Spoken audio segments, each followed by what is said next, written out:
भृगु मरीचि अत्रि अंगिरा पुलह पुलस्त्य क्रतु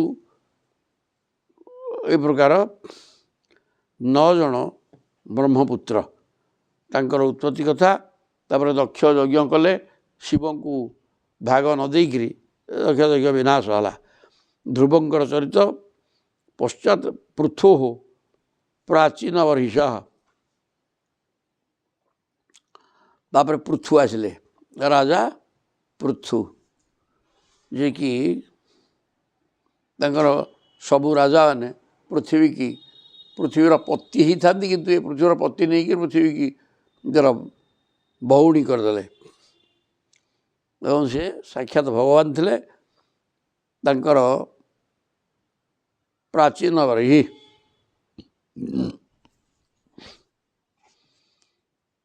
पृथुंकर तथा प्राचीन वर्षी पृथुंकर पुत्र नारदंग संवाद वर्णित होइछि नारदस्य च संवाद ततः प्रयव्रत द्विजा ये उत्तानपादकर प्राचीन वर्षी ठारे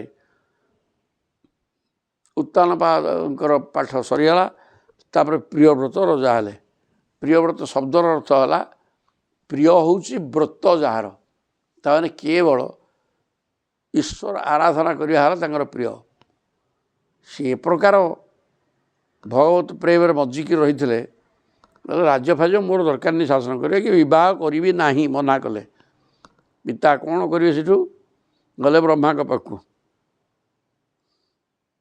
स्वयंभू मनु बोले यहाँ बह कर मंगुनी कह ब्रह्मा सेठू आसिक बुझेला बह करने को मंगिले तापर राज्य भी कले हेले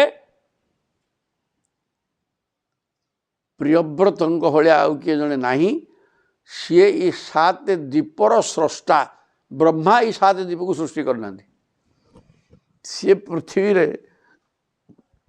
सूर्य गोटे फाड़े आलोक द्वारा आसी आ गोटे फाड़ अंधार रहे तेणु सी निजर तेज द्वारा आर फाड़ को आलोक कले एवं निजर रथ चलैकि से रथर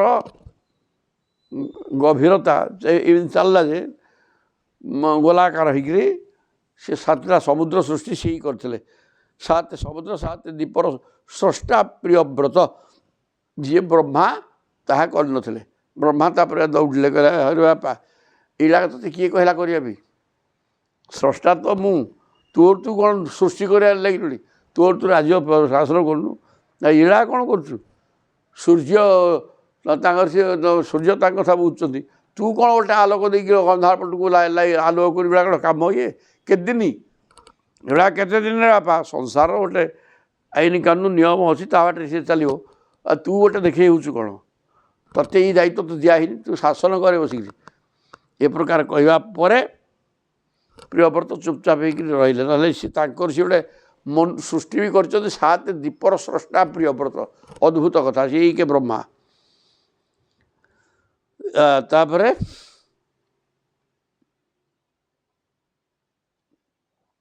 से तो ध्यानस्थ हो रहे सदाबले प्राचीन वरी प्रियव्रत से जो नाभे है नाभि ततः अनुचरित अनुचरित ऋषभ से भरत से ऋषभ पुओ भरत ऋषभकर 100 पुओ ज्येष्ठ पुत्र भरत ये देशर ना अजनाभ थिला तापर तांकर ना अनुसार भारत होइछि ये भलिया हल भरत से राजा भरत थे छाड़ी गले हरिण मायारे पड़िकी से सब हरिण हेले तापर हरिण देह त्याग कर भरत होकर जन्म हेले ब्राह्मण से मुक्ति होती से 3 जन्म माने माया केते भयंकर जेते उन्नत परिस्थिति थिले मध्य माने ब्रह्मदर्शी होते मध्य साधनार सिद्धि लाभ कर सारी माया पुणी झिंकी आण एक कथा वर्णना कराई जड़ भरत उपाख्यान माया केते भयंकर द्वीप वर्ष समुद्राणां गिरी नदी उपवर्णनम ଜମ୍ବୁଦ୍ୱୀପରେ କେତୁଟା ବର୍ଷ, ପର୍ବତ ନାଁ କ'ଣ, ନଦୀର ନାଁ କ'ଣ, ଏସବୁ କଥା ମଧ୍ୟ ବର୍ଣ୍ଣନା କରାଯାଇଛି ପଞ୍ଚମ ସ୍କନ୍ଧରେ। ଜ୍ୟୋତିଷଚକ୍ରସ୍ୟ ସଂସ୍ଥାନମ୍, ସୂର୍ଯ୍ୟ ଚନ୍ଦ୍ର ଗ୍ରହ ନକ୍ଷତ୍ର ସମସ୍ତଙ୍କର କଥା ଟେକ୍ନିକ୍ ବର୍ଣ୍ଣନା କରାଯାଇଛି। ପାତାଳ ନରକ ସ୍ଥିତି, ପାତାଳର ସ୍ଥିତି ମଧ୍ୟ ବର୍ଣ୍ଣନା କରାଯାଇଛି।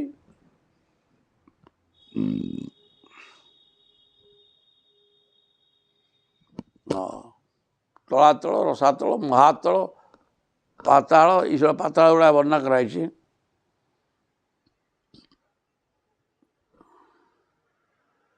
ତାପରେ ସାତଟା ତଳକୁ ତଳ ଆଉ ଦକ୍ଷ ଜନ୍ମ, ଯେଉଁ ଦକ୍ଷ ଯଜ୍ଞ କରିକି ହେଇଥିଲେ ତାଙ୍କର ଏକ ଅୟୁତ ପୁଅ ହେଲେ, ତାକୁ ବ୍ରହ୍ମା ଛାଡ଼ିଲେ। ପୁଣି ହେଲେ 1000 ତାକୁ ବି ବ୍ରହ୍ମା ଭରିଭର କରିଦେଲେ। ତାପରେ 60 ଝିଅ ହେଇଥିଲା। ସିଏ ଦକ୍ଷ ଶିବଙ୍କ ବିରୋଧ ହୋଇକି ସିଏ ମଲେ, ଛେଳି ମୁଣ୍ଡ ଲାଗିଲା, ତାଙ୍କର ସେ ଦେହତ୍ୟାଗ ହେଲା। ତାପରେ ସିଏ ଆଉ ଥରେ ଜନ୍ମ ହେଲେ। କେଉଁଠି ଜନ୍ମ ହେଲେ ନା 10 ପ୍ରଚେତାଙ୍କର, 10 ଜଣଙ୍କ ନାଁ ପ୍ରଚେତା, ତାଙ୍କର ପୁଅ ହୋଇକି ସିଏ ଆସିଲେ ଏବଂ ଗୋଟିଏ କନ୍ୟାକୁ ବିବାହ କରିଥିଲେ, ମାରିସା ବା ବାର୍ଖି ବୃକ୍ଷମାନେ ତାଙ୍କୁ ପାଳିକି ରଖିଥିଲେ, ଗଛ ପତ୍ର ଜଳେଇଲେ ଆସିକିରି। ତାପରେ ସେ ତାକୁ ବିବାହ କଲେ ଏବଂ ତାଙ୍କ ପୁଅ ଜଣେ, ଗୋଟିଏ ପୁଅ ହୋଇଥିଲା ଦକ୍ଷ। ପ୍ରଚିତୁଭ୍ୟ ତତ୍ ପୁତ୍ରାଣାଞ୍ଚ ସନ୍ତତି,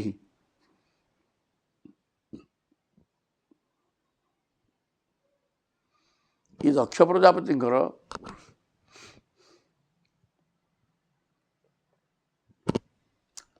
ପୁଅ ଆଉ ନଥିଲା। ତାଙ୍କର 16ଟା କନ୍ୟା, ତାଙ୍କଠାରୁ ସମସ୍ତେ ଜନ୍ମ ହୋଇଛନ୍ତି। ଜଗତାଗ ସବୁ ଦେବତା, ଅସୁର, ମନୁଷ୍ୟ, ପଶୁ ପକ୍ଷୀ ସବୁ ତ ଆଉ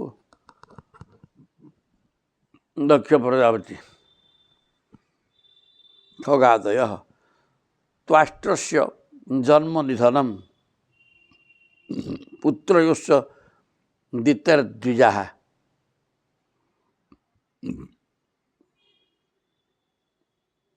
ଦୈତ୍ୟରାଜ ହିରଣ୍ୟକଶିପୁ ହିରଣ୍ୟାକ୍ଷଙ୍କ ଜନ୍ମ ତଥା କର୍ମ,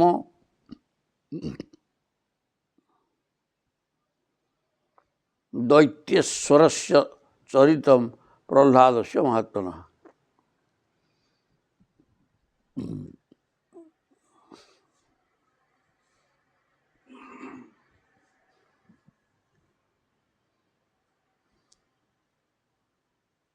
ମୁଖ୍ୟତଃ ଦୈତ୍ୟରାଜ ହିରଣ୍ୟକଶିପୁ, ତାପରେ ସପ୍ତମ ସ୍କନ୍ଧ ଆସିଲା, ସେଥିରେ ହିରଣ୍ୟକଶିପୁ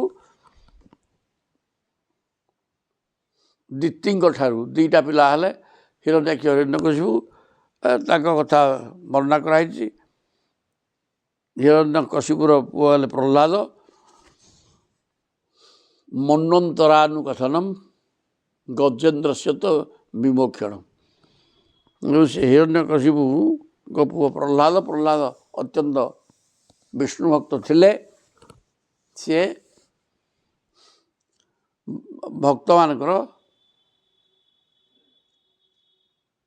ଭକ୍ତର ଉଦାହରଣ ଦେବା ପାଇଁ ହେଲେ ତାଙ୍କ ନାଁ 1 ନମ୍ବରରେ ଆସେ। ତାପରେ ମନ୍ୱନ୍ତରାନୁକଥନମ୍, ମନୁ ହେଲେ 14 ଜଣ, 71 4 ଯୁଗ ପ୍ଲସ୍ ଆଉ କିଛି, ଏଇଟା ହେଲା ଗୋଟେ ମନୁ। ତେଣୁ ଇନ୍ଦ୍ରଙ୍କର ବୟସ ବି ସେତିକି। କାହିଁକିନା ଇନ୍ଦ୍ର ପ୍ରତ୍ୟେକ ମନୁରେ ଇନ୍ଦ୍ରଙ୍କର ପରିବର୍ତ୍ତନ, ତାଙ୍କ ନାଁ ଅଲଗା, ଦେବତାମାନଙ୍କର ନାଁ ଅଲଗା, 7 ଋଷିଙ୍କ ନାଁ ଅଲଗା। ତେଣୁ ସମସ୍ତଙ୍କର ସମୟ ସୀମା 71 4 ଯୁଗ କିଛିଟା। ତାପରେ ଇନ୍ଦ୍ର ଆଉ ଜଣେ ହେବେ ଏବଂ ତାଙ୍କ ନାଁ ଅଲଗା। ଏମିତି 14 ଜଣ ମନୁ, ଏକଥା ସବୁ ବର୍ଣ୍ଣନା କରାହେଇଛି। ମନ୍ୱନ୍ତରାବତାରାଶ୍ଚ ବିଷ୍ଣୋଃ ହୟଶିରାଦୟଃ,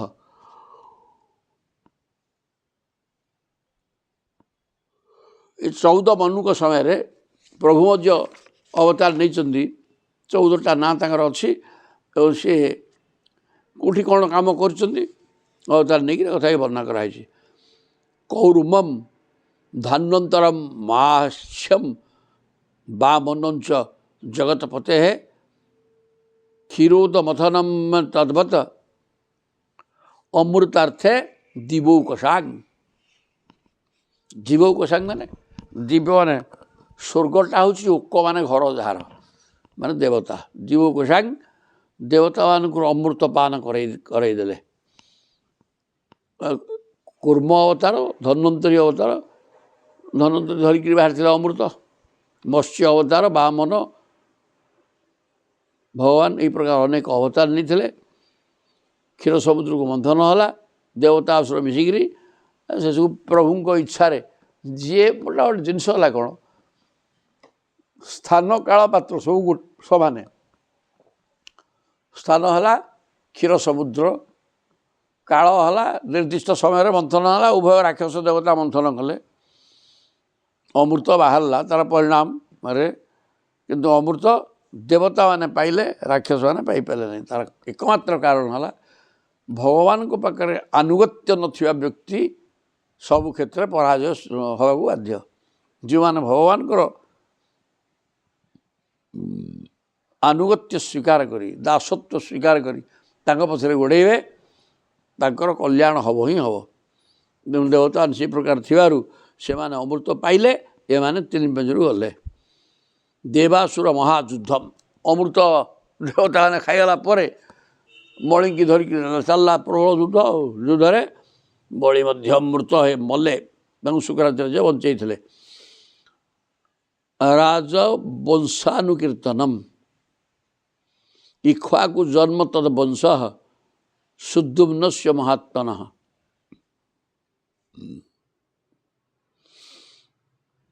ସୂର୍ଯ୍ୟବଂଶ ଚନ୍ଦ୍ରବଂଶର ବର୍ଣ୍ଣନା ତାପରେ ହେଇଛି।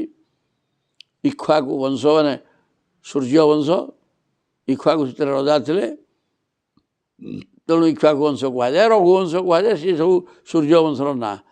ତଦ୍ ବଂଶଂ ସୁଦ୍ୟୁମ୍ନସ୍ୟ ମହାତ୍ମନଃ। ମହାତ୍ମା ସୁଦ୍ୟୁମ୍ନ ଇଳା ଏବଂ ତାଙ୍କର ଉପାଖ୍ୟାନ ବର୍ଣ୍ଣନା କରାହେଇଛି।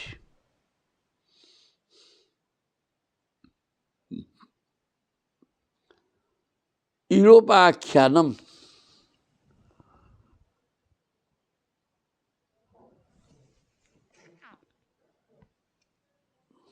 ଉପାଖ୍ୟାନମ୍ ଅତ୍ରୁକ୍ତମ୍ ତାରୋପାଖ୍ୟାନମେବ ଚ। ଇଳା ଉପାଖ୍ୟାନ ଗୋଟେ। ଇଳା ବୋଇଲେ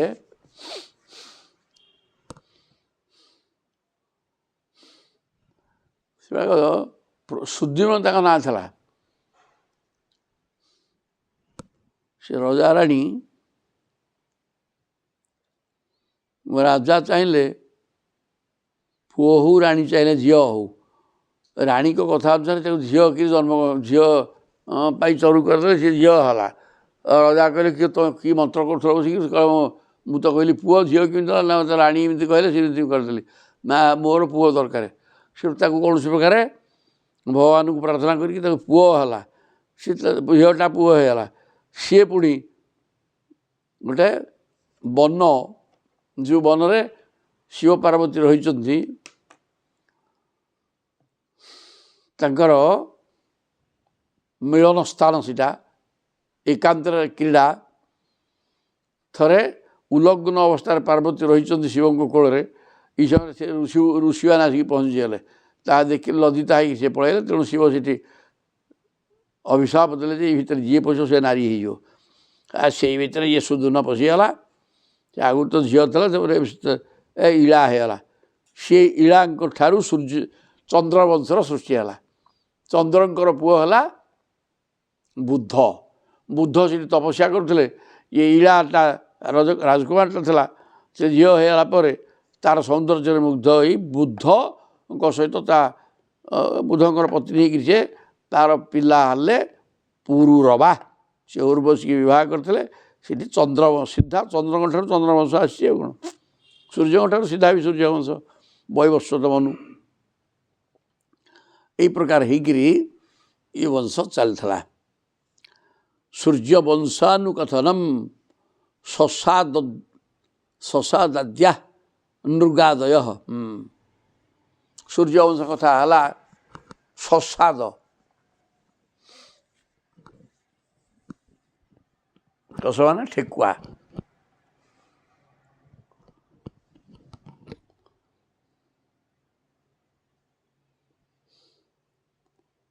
सूर्यवंशर वृत्तांत शशाद और नृग आदि राजा मानकर कथा। सूर्यवंश भितर शशाद थे, नृग भी थे। नृग माने से जड़े राजा प्रचुर दान करते, गोटे गाई ब्राह्मण हाथरू खसिकी पलि आसला, सी आउ गोटे ब्राह्मण को देदेले। दिजक बाड़िया पिटा लगिकी या समाधान कर जड़े किए नहीं जा, गोटे गाई जगह लक्षे गाई देवी नहीं जा, ना ना सहीटा को मुझे आरटा कहला सहीटा को मुझे नेबी। दिजक माड़ ले पाप दुर्भाग्य। तेणु ये मला पर जम पचारे तुम्हें बहुत पुण्य कर, पाप मोटे किसी ना टिके पाप हो जाइए। गोटा को दान कर से गाई तुम गोटे रहा आउ थे दान करदेल। तेणु से पाप आग भोग ना पुण्य आग भोग। कहले ना ना पापटा आग भोग करदेवी ना, पुण्य भोग कर स्वर्ग रही पुणी नर्क भोग कर हेनी। गोटे एंडुओ होते भगवान का हाथ बाजिकी सी मुक्ति होकर पलैले तू स्वर्ग को गला काम शेष। ये हेले नृग राजा। सौजन्यम चाथ सर्जाते ककुतश्च धीमत। सर्जाति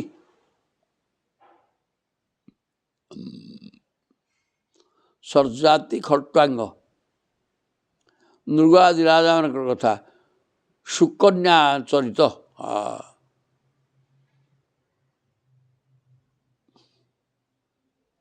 सौकन्या चाथ सर्जाते है।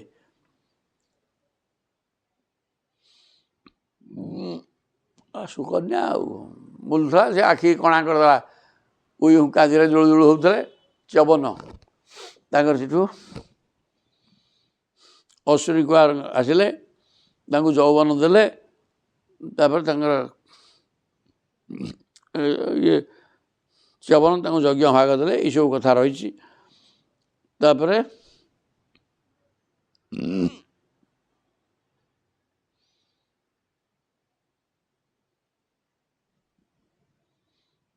खट्वांग से मामभातु खट्वांग चरित।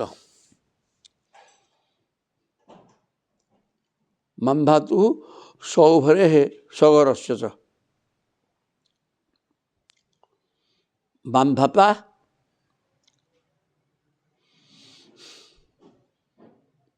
कौशलेन्द्र भगवान श्रीराम को सर्वपहर चरित।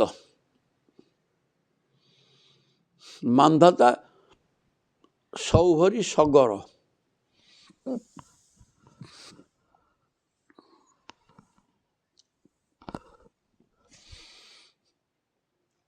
अनेक कथा ता भीतर पड़ी आसो। सौभरे सगर से राम से कौशलेन्द्र से कौशलाधिपति रामचंद्र तांको चरित।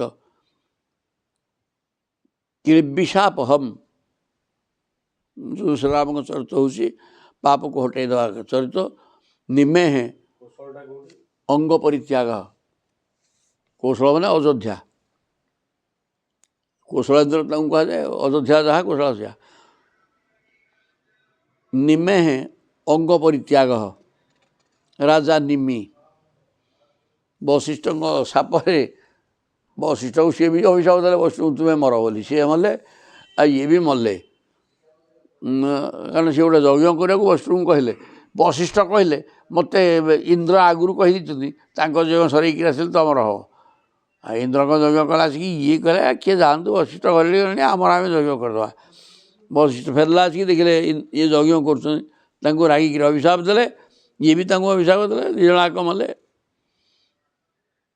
एवं सी पुणी बंचे द्वारा व्यवस्था करा कहे मोटे आ बचा मोर दरकार नहीं, मु समस्त आखिर पलक होकर रही।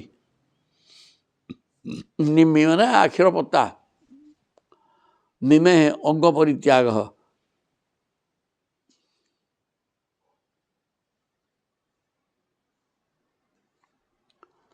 ଜନକାନାଂ ସମ୍ଭବ।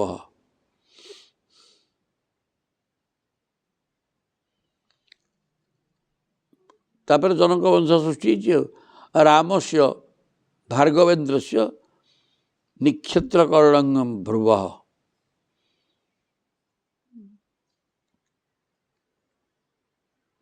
ତାପରେ ପରଶୁରାମ ଅବତାର ହେଲେ ଯମଦଗ୍ନିଙ୍କ ପୁଅ ସେ 21 ଥର ବୁଲିକିରି କ୍ଷତ୍ରିୟମାନଙ୍କୁ ବିନାଶ କରିଥିଲେ ନିକ୍ଷତ୍ରିୟ କରିଥିଲେ ପୃଥିବୀକି। ଏକସ୍ୟ ସୋମବଂଶସ୍ୟ ଯଜାତେ ନହୁଷସ୍ୟ ଚ। ତାପରେ ଚନ୍ଦ୍ରବଂଶ ଚାଲିଲା ଯଜାତି ନହୁଷ ପ୍ରଭୃତି ସେ ବଂଶର ସମ୍ରାଟ। ଦୌସନ୍ତେ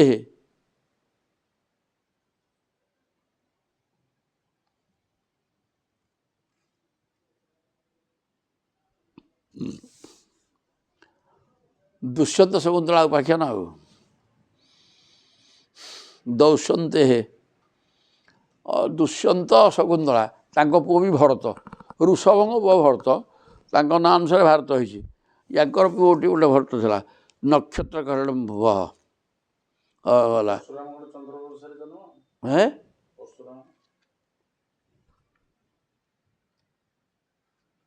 ପରଶୁରାମ ଚନ୍ଦ୍ରବଂଶ ସିଏ ତ ଯମଦଗ୍ନିଙ୍କ ପୁଅ ସିଏ ତାଙ୍କୁ ସିଏ ଚନ୍ଦ୍ର ସୂର୍ଯ୍ୟ ସହ କ'ଣ ତାଙ୍କର ଅଛି ସିଏ କ୍ଷତ୍ରିୟ କି ପରଶୁରାମ କ୍ଷତ୍ରିୟ ନୁହଁ ଅବତାର ବ୍ରାହ୍ମଣ ସିଏ ଯମଦଗ୍ନି ଋଷି ବା ବ୍ରାହ୍ମଣ ତାଙ୍କ ପୁଅ ଆଉ। ତାପରେ ରାମ ତ ସୂର୍ଯ୍ୟବଂଶର ରାଜା ହଁ ସେ ରାମଙ୍କ ସମୟରେ ତ ପରଶୁରାମ ଥିଲେ ଆଉ ହଁ ପରଶୁରାମ ତ ଅଛନ୍ତି ସଦାବେଳେ ପାଇଁ ଆଉ।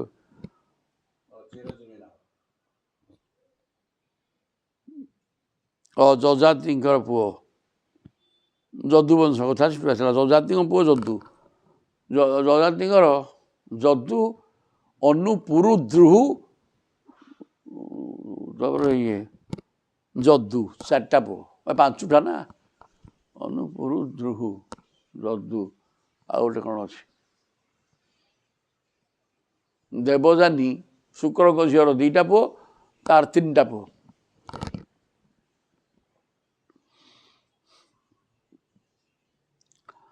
ଏଇ ପ୍ରକାର 5 ପୁଅ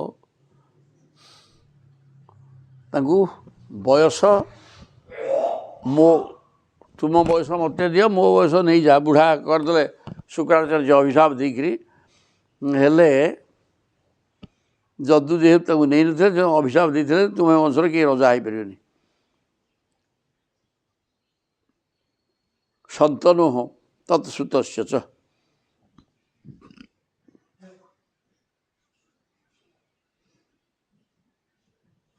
ଏ ଯଦୁବଂଶରେ ଭଗବାନ ଶ୍ରୀକୃଷ୍ଣ ଅବତାର ନେଇଥିଲେ।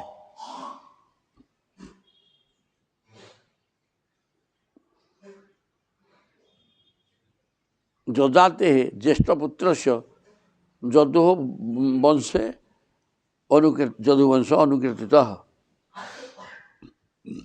ଯଜାତିଙ୍କର ପୁଅ ହେଲେ ତ ଯଦୁ ଆଉ ସେ ଯଦୁବଂଶରେ ଭଗବାନ ଅବତାର ନେଇଥିଲେ ଆଉ। ଯତ୍ରାବତୀର୍ଣ୍ଣ ଭଗବାନ କୃଷ୍ଣାଖ୍ୟ ଜଗଦୀଶ୍ୱର ବସୁଦେବ ଗୃହେ ଜନ୍ମ ତତ୍ତ୍ୱ ବୃଦ୍ଧେଶ ଗୋକୁଳେ। ସେ ବସୁଦେବ ଘରେ ଜନ୍ମ ହେଲେ କିନ୍ତୁ ବସୁଦେବ ନେଇକିରି ଜନ୍ମ ହେଲା ପରେ ସାଙ୍ଗେ ସାଙ୍ଗେ ଛାଡ଼ିକି ଆସିଲେ ନନ୍ଦଙ୍କ ଘରେ ସେ ଗୋକୁଳରେ ବଢ଼ିଥିଲେ 11 ବର୍ଷ ରହିଛନ୍ତି। ତସ୍ୟ କର୍ମାଣୀ ଅପାରାଣୀ କୀର୍ତ୍ତିତାନି ଅସୁରଦ୍ୱିଷଃ ତାଙ୍କର କର୍ମ କ'ଣ ବର୍ଣ୍ଣନା କରିବା ଅସୀମ କର୍ମ ଅପାରାଣୀ କର୍ମାଣୀ ଏଇଟା କୀର୍ତ୍ତିତାନି ଅସୁରଦ୍ୱିଷଃ ସେ କେବଳ ଭାର ସଂସାରର ପୃଥିବୀର ଭାରାକୁ ହାଲକା କରିବା ପାଇଁ ଆସିଥିଲେ ଏଗୁଡ଼ା ଅସୁର ଗୁଡ଼ାକୁ ସବୁ ମାରି ପକାଇଥିଲେ। ପୁତନା 1 ନମ୍ବରରେ 5-6 ଦିନ ହେଇଛି ପୁତନା ଆସିଲା ତାକୁ ମାଇଲେ। ରାକ୍ଷା ଶୁଣିଟା ଆଗ ପୁତନା ସୁପୟପାନମ୍, ସେ କ୍ଷୀର ସ୍ତରରେ ବିଷ ଓଳିକି ଆସିଲା ତାକୁ ଖାଇକି ସ୍ତନ୍ୟପାନ କରିକି କ୍ଷୀର ସହିତ ତା ପ୍ରାଣକୁ ଖାଇଗଲେ। ତାପରେ ଶକଟାସୁର ଶକଟୁ ଚାଟନମ୍ ଶିଶୁ ତୃଣାବର୍ତ ନିଷ୍ପେଷ ତଥୈବ ବକ ବଶ୍ଚୟୁ। ତୃଣାବର୍ତ ଗୋଟେ ଘୂର୍ଣ୍ଣିବାତ୍ୟା, ତାକୁ ବେକ ଚିପିକିରି ମାରିଲେ। ବକ ଏବଂ ବକାସୁର ଏବଂ ବର୍ଷାସୁରକୁ ମାରିଲେ। ଧେନୁକା ସହ ଭ୍ରାତୁ ପ୍ରଳମ୍ବସ୍ୟ ପ୍ରଳମ୍ବାରୀ, ପ୍ରଳମ୍ବାସୁରଟାକୁ ମାରିଥିଲେ ବଳଦେବ। ଚ ସଂଖ୍ୟୟ ଗୋପୀନାଞ୍ଚ ପରିତ୍ରାଣମ୍, ଗୋପୀମାନଙ୍କୁ ଉଦ୍ଧାର କଲେ। ଦାବାଗ୍ନେ ପରିସର୍ପତ, ସେ ଦିନ କାଳିୟ ଦଳନ ଦିନ ରାତିରେ ଆଉ ଆସିପାରିଲେନି। ସେଇଠି ସମସ୍ତେ ଶୋଇଯାଇଥିଲେ, ଚାରିପଟୁ ନିଆଁ ହେଇଗଲା। ସେ ନିଆଁକୁ ପ୍ରଭୁ କହିଲେ ସବୁ ଆଖି ମୁଜିଦିଅ ଦେଖିବା କ'ଣ ହେବ। ସବୁତକ ପାଳନ କରିଦେଲେ। ଏ ପ୍ରକାର କରିକି ସମସ୍ତଙ୍କୁ ଉଦ୍ଧାର କରିଥିଲେ। ସରିଲା। ଦମନମ୍ କାଳିୟସ୍ୟ ଅହେହେ ମହାହେହେ ନନ୍ଦମୁକ୍ଷଣମ୍, କାଳିୟ ଦମନ କରିକି ତାକୁ ଛାଡ଼ିଲେ ରମ୍ୟକ ଦ୍ୱୀପକୁ। ତାପରେ ନନ୍ଦକୁ ଅଜଗର ସାପ ଖାଇ ଦେଉଥିଲା, ତାକୁ ଉଦ୍ଧାର କଲେ। ବ୍ରତଚର୍ଯ୍ୟାତୁ କନ୍ୟାନାଂ ଯତ୍ର ତୁଷ୍ଟୋ ଅଚ୍ୟୁତ ବ୍ରତୈଃ ପ୍ରସାଦ। ତାପରେ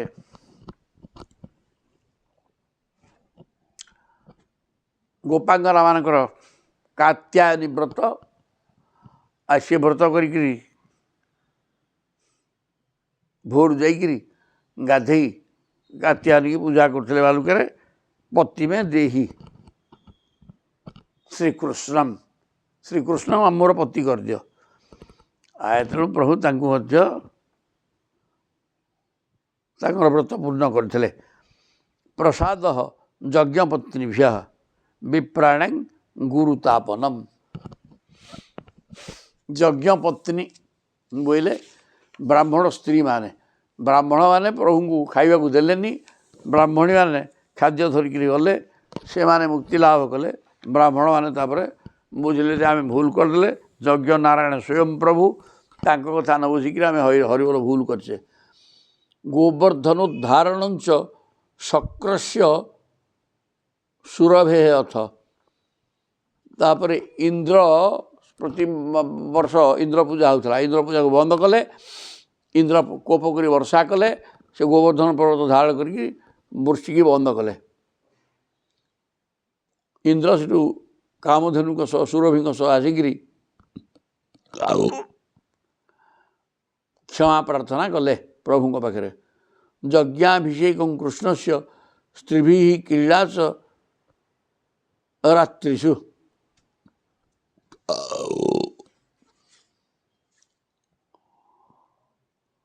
ଶରତ ଋତୁର ରାତ୍ରି କାଳରେ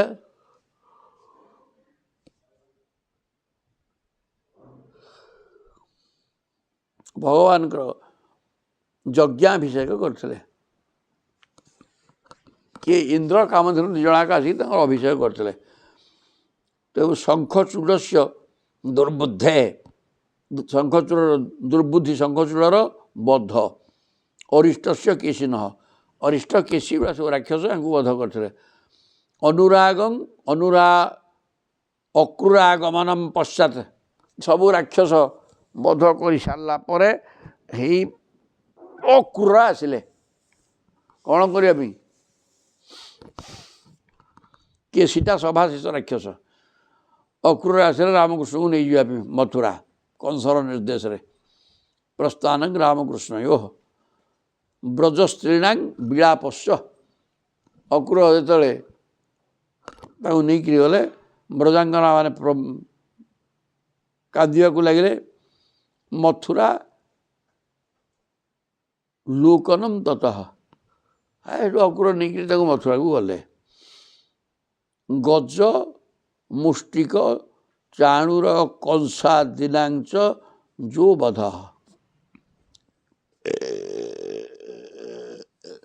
ମଥୁରା ଲୀଳା ବି ସାଂଘାତିକ। ସେଠି ସେଟା କୁହଳା ପିଢ଼ ହାତିକି ମାଇଲେ, ତାପରେ ଅଷ୍ଟମଲ୍ଲକୁ ମାଇଲେ, ସେଠୁ କଂସକୁ ମାଇଲେ।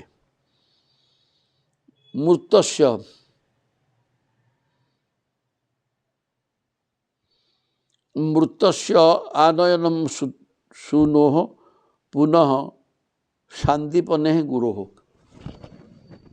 ପ୍ରଭୁ ସାନ୍ଦୀପନିଙ୍କ ପାଖରେ ବିଦ୍ୟା ଅଧ୍ୟୟନ କରିଥିଲେ 64 ଦିନରେ 64 ବିଦ୍ୟା। ସିଏ କହିଲେ ମୋ ପୁଅଟା ମରିଯାଇଛି, ତାକୁ ତୁମେ ଆଣିକିରି ଦିଅ। କହିଲେ ତଥାସ୍ତୁ କରିଦେବା। ସେଠୁ ପୁଅକୁ ଆଣିକି ଫେରେଇଥିଲେ। ମଥୁରା ନିବସତା ଯଦୁବ୍ରଜସ୍ୟ ଯତ୍ ପ୍ରିୟମ୍ କୃତଂ ଉଦ୍ଧବ ରାମାଭ୍ୟାଂ ଜୁତେନ ହରିଣା ଦ୍ୱିଜା।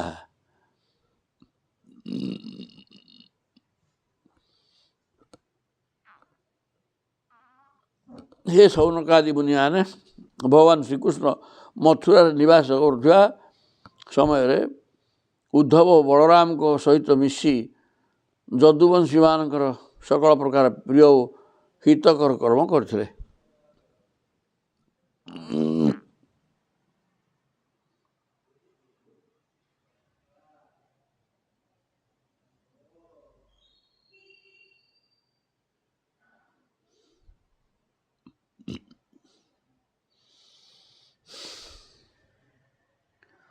ଜରାସନ୍ଧ ସମାନିତ ସୈନ୍ୟସ୍ୟ ବହୁଷୁ ବଧ।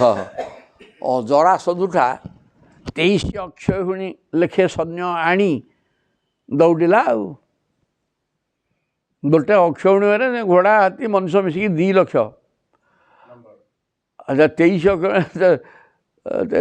ଦୁଗୁଣେ 140 ଲକ୍ଷ। ସବୁଥର 17 ଥର ଆସିଲା, ସବୁ ମାରିକିରି ଶେଷ କଲେ। ଜରାସନ୍ଧୁକୁ ଛାଡ଼ି ଦେଉଥାନ୍ତି। 18 ଥର ବେଳକୁ ଉଡ଼ିକିରି ପଳେଇଲେ, ଯାଇକି ଦ୍ୱାରକାରେ ଏକାଥରେ। ଜରାସନ୍ଧୁ କିଛି ଜାଣିପାରିଲାନି। ଘାତନମ୍ ଯବନେନ୍ଦ୍ରସ୍ୟ। ତାପରେ ଆଉ ଗୋଟେ ଯବନେନ୍ଦ୍ର ବୋଲେ ସେଇଟା କ'ଣ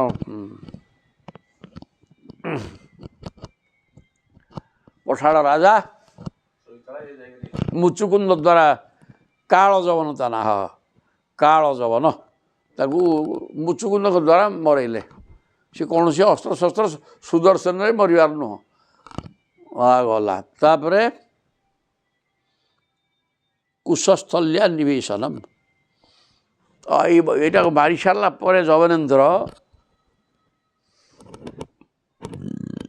କାଳ ଯବନ ସିଧା ପଳେଇଲେ କେଉଁଠି, ଯାଇକି ରହିଲେ ଦ୍ୱାରକାରେ। ମଥୁରା ସମ୍ପୂର୍ଣ୍ଣ ଛାଡ଼ିଦେଲେ।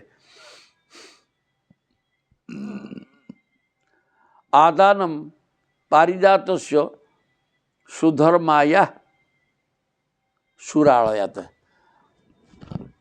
ତାପରେ ଭୂମିପୁତ୍ର ନାରକାସୁରକୁ ମାରିକିରି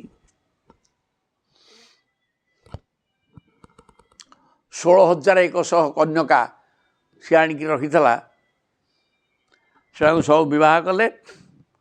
ଏବଂ ଯେତେବେଳେ ମାଆଙ୍କର କୁଣ୍ଡଳ ଫେରାଇବାକୁ ଯାଇଥିଲେ, ମଣି ପର୍ବତ କୁଣ୍ଡଳ ବିଭିନ୍ନ କଥା ସିଏ ସବୁ ଘିନି ଆଣିଥିଲା। ସେଗୁଡ଼ା ସବୁ ଫେରାଇବାକୁ ସ୍ୱର୍ଗକୁ ଯାଇକିରି ଲେଉଟିଲା ବେଳକୁ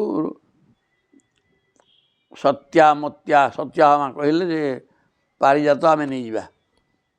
ପାରିଜାତ ଫୁଲ ସେଠୁ ଗଛ ଘିନି ଆଣିଲେ, ଯେଉଁଟା ସ୍ୱର୍ଗର ଫୁଲ, ସେଇଟା ମର୍ତ୍ତ୍ୟକୁ ଘିନି ଆଣିଲେ। ଏବଂ ସୁଧର୍ମା ସଭା ରୁକ୍ମିଣ୍ୟା ହରଣ ଯୁଦ୍ଧେ ପ୍ରମଥ୍ୟ ଦ୍ୱିଶତ୍ୱ ହରେ। ତାପରେ ରୁକ୍ମିଣୀ ହରଣ, ବଳରାମ ରେବତୀ ରମଣ, ରେବତୀକି ବିବାହ ହେଲେ। ଇଏ ସେଠୁ 1 ନମ୍ବର ପତ୍ନୀ ହେଲେ ରୁକ୍ମିଣୀ। ରୁକ୍ମିଣୀକି ପ୍ରେମ ବିବାହ କରିଥିଲେ।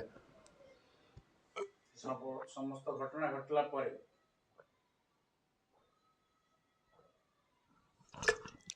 ଏ ଯେତିକି ବର୍ଣ୍ଣନା ହେଲା, ଏ ସରିଲା ପରେ ରୁକ୍ମିଣୀ ବିବାହ ହେଇଛି ନା। रुक्मिणी की एक नंबर रुक्मिणी प्रथम पत्नी है आउ मथुरा कि द्वारका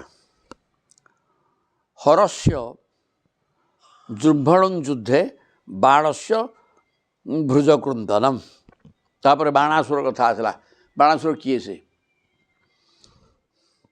प्रह्लादंकर पुओ विरोचन विरोचन पुओ बड़ी बड़ीर 100 पुओ बाण हला 1 नंबर बड़ ज्येष्ठ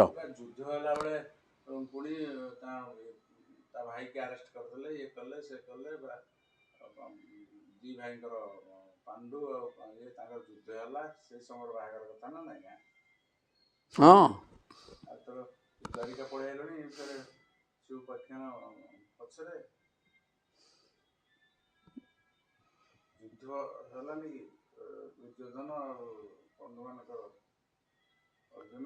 युद्ध पूजा तो महाभारत युद्धटी सी ता बहु पर ना विवाह रही सारा पर सब युद्ध बहुत समय द्वारकार रहा युद्ध होती बहुत दिन पर युद्ध पर तो प्रभु देह त्याग करके जीवे शेष पर्याय कम महाभारत युद्धटा लास्ट है आग हाँ द्वारका विवाह हो सबू रही सारा पर सुस्थ तापर युद्ध होती लास्ट है युद्ध युद्ध पर प्रभु पलैले से संसार छाड़ी बाणासुर हाँ कौटा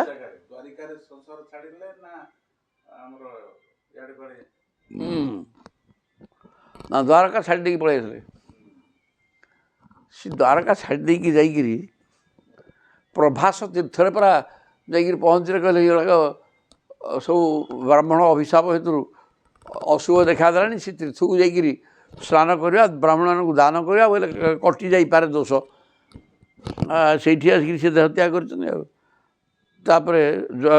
बाणासुर सहित युद्ध है अच्छा बाणासुर रक्षक थे किए शिवशंकर निजे आचरण शिव एवं विष्णुकर युद्ध हो भयंकर युद्ध प्राग ज्योतिषपति प्राग ज्योतिषपुरटा आसाम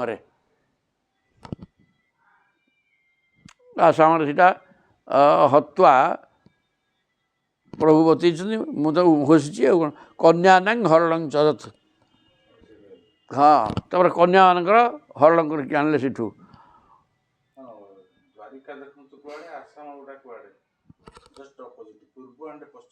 हौ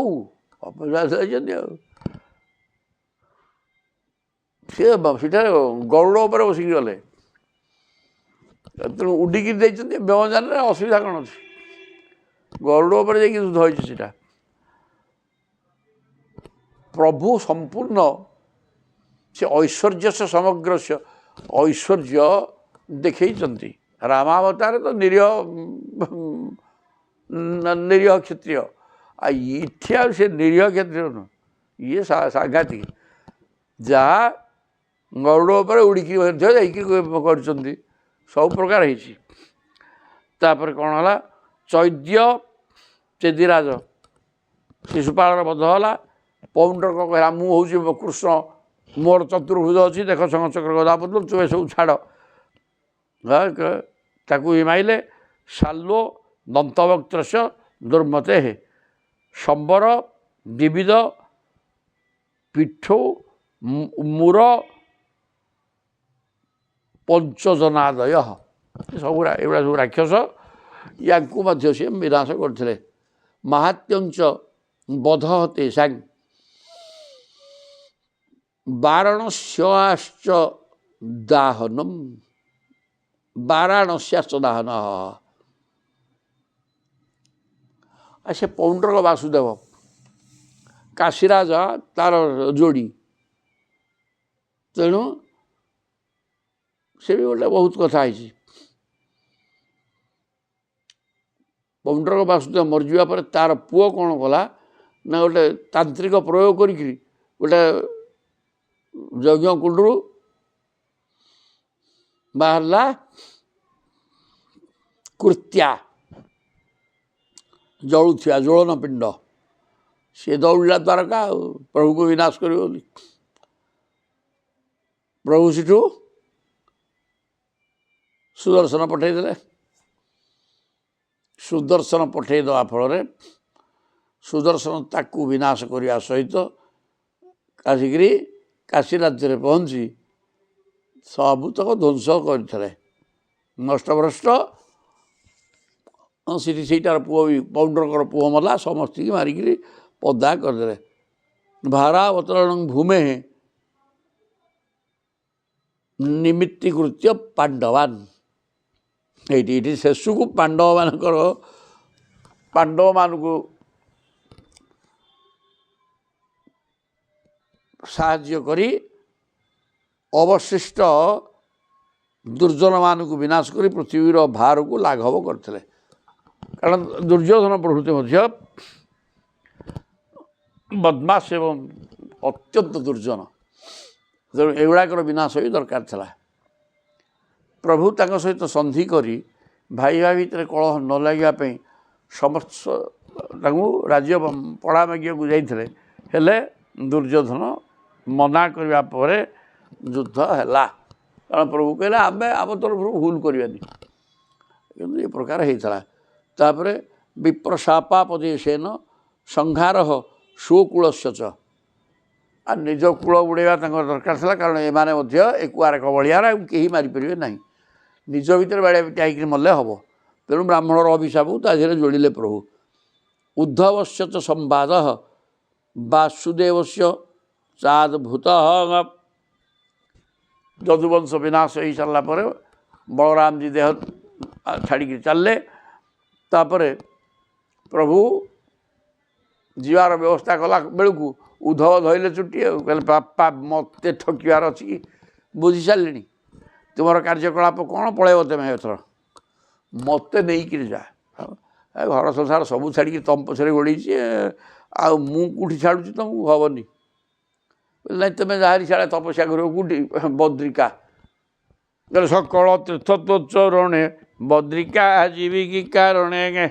ସେ ତୀର୍ଥ ଗଙ୍ଗା ନଦୀ ବହି ଯାଉଛି ନାଇଁ କି, ସେ ତୁମ ପାଦ ଧୌତ ଜଳ, ଆଉ ସେ ମୁଁ ତୁମ ତୀର୍ଥ ତ ସବୁ ତୁମ ପାଖରେ, ମୁଁ ଯିବି ସିଆଡ଼େ କାହିଁକି? କିଛି ଶୁଣିଲେନି, ସେ ବାଧ୍ୟ ହୋଇକି ତାଙ୍କୁ ଜ୍ଞାନ ଭାଗବତାକ କହିଲେ। ଯତ୍ରାତ୍ମ ବିଦ୍ୟା ସଖିଳା ପ୍ରୋକ୍ତା ଧର୍ମ ବିନିର୍ଣ୍ଣୟ। ପ୍ରଭୁ ଧର୍ମାବତାର, ତେଣୁ ପ୍ରଭୁ ଚାଲିଗଲା ପରେ ଧର୍ମ ଜ୍ଞାନ ସବୁ ନେଇକି ସାଙ୍ଗରେ ପଳେଇଥିଲେ। ତେଣୁ ସେ ଧର୍ମ ରକ୍ଷା ପାଇଁ ଉଦ୍ଧବଙ୍କୁ କହିଲେ ଠିକ୍ ଅଛି, ଆଉ ଟିକେ ଦେଖିଦେବା।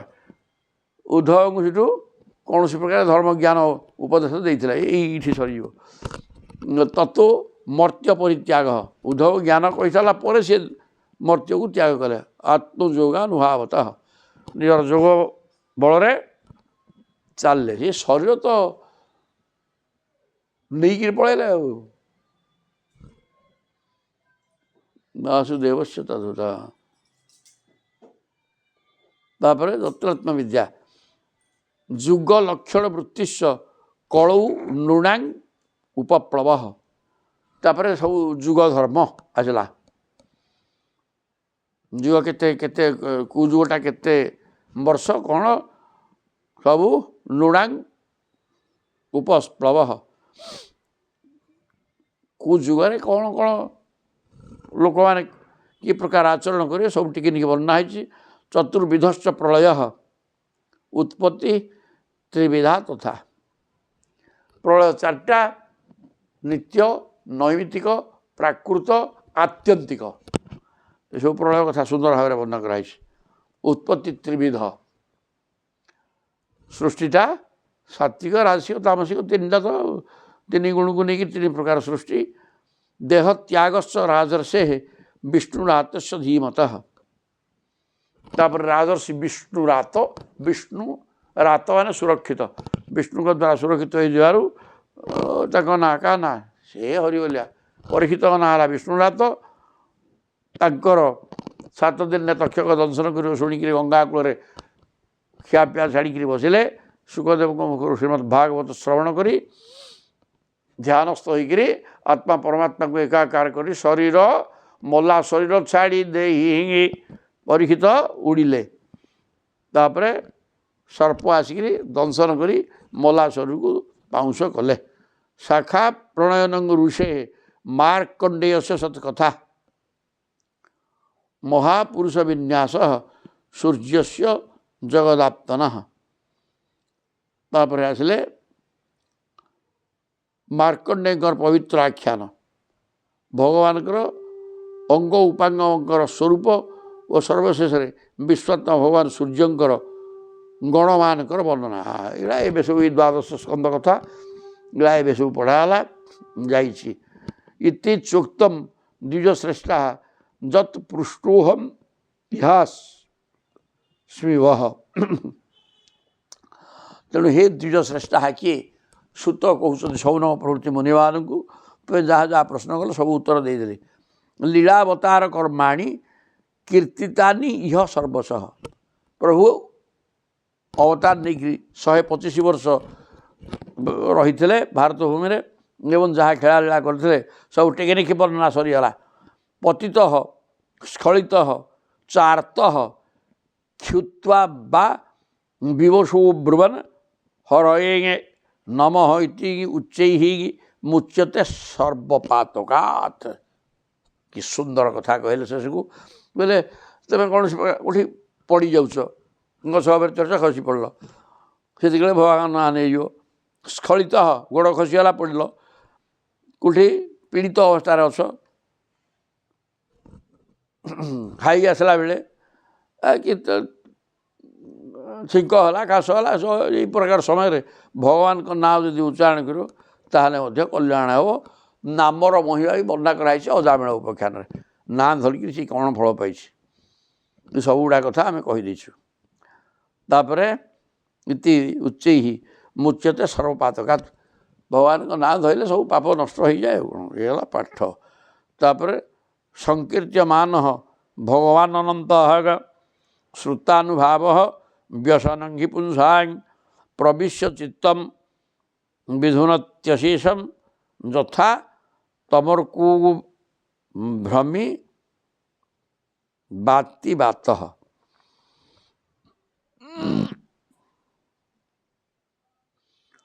ସଂକୀର୍ତ୍ୟମାନ ଭଗବାନ ଅନନ୍ତ। ଭଗବାନ ଶ୍ରୀକୃଷ୍ଣ ତ ଅନନ୍ତ, ତେଣୁ କେହି ଶ୍ରୀକୃଷ୍ଣଙ୍କ ନାମ ଲୀଳା ଗୁଣ ଆଦି ସଂକୀର୍ତ୍ତନ କଲେ, ତାଙ୍କର ପ୍ରଭାବ ମହିମା ଆଦି ଶ୍ରବଣ କଲେ, ସେ ପ୍ରଭୁ ଯାଇକିରି ହୃଦୟରେ ବିରାଜମାନ କରିଯାଆନ୍ତି। ପ୍ରଭୁଙ୍କ ଗୋଟେ ପାଠ ହେଲା କ'ଣ, ଏଇଟା ସାଧାରଣ କଥା। ଆମେ ଗାଈଟେ କହିବା ବୋଇଲେ ଗାଈର ସ୍ୱରୂପ ଆମ ଭିତରକୁ ଆସିଯାଉଛି। କୃଷ୍ଣ କହିଲେ କୃଷ୍ଣଙ୍କ ସ୍ୱରୂପ ଆସିଯିବ। ତାଙ୍କର କଥା, ତାଙ୍କ ବିଷୟରେ, ତାଙ୍କ ବିଷୟ ହଠାତ୍ ଆସିକିରି ଭିତରେ ପହଞ୍ଚିଯିବ।